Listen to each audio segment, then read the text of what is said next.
Activity 2. Exploring Artificial Intelligence and Machine Learning in Business.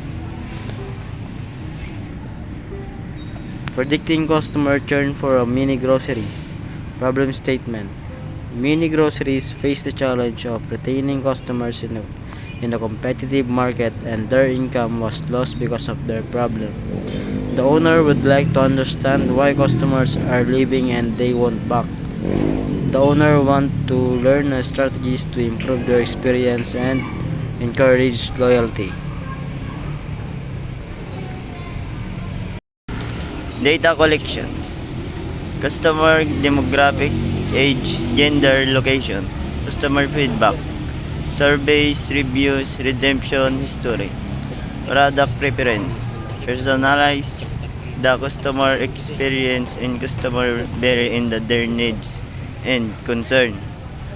Operational issues, suggestion for improvement, complaints about service. Optimizing ordering, minimize stockouts and waste. Key features: customer churn, product demand, sales trend, inventory optimization. Model. A mini grocery store can implement several to address customer churn. Personalized discounts based on purchase history can encourage continued shopping and additional purchase. Increasing rewards and exclusive benefits in the loyalty program can enhance customer engagement and loyalty. Training staff for personalized service and proactive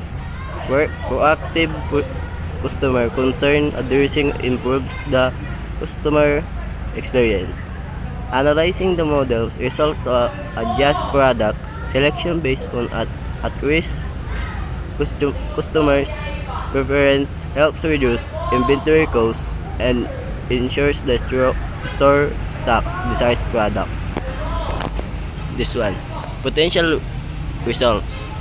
The micro grocery can expect to see a decrease in consumer churn by implementing target retention strategies, by providing personalized experience and addressing customer needs. The mini grocery can foster stronger customer relationships and loyalty. Retaining customers can lead to increased sales and profitability for the micro grocery. Business implications: increased efficiency. Technology solutions and automate tasks, reduce labor costs, and improve inventory management, leading to increased profitability. Improve customer experience. Offering online ordering, delivery, and personalized service can attract new customers and retain existing ones. By embracing technology community engagement, micro grocery store can achieve sustainable growth and long-term success.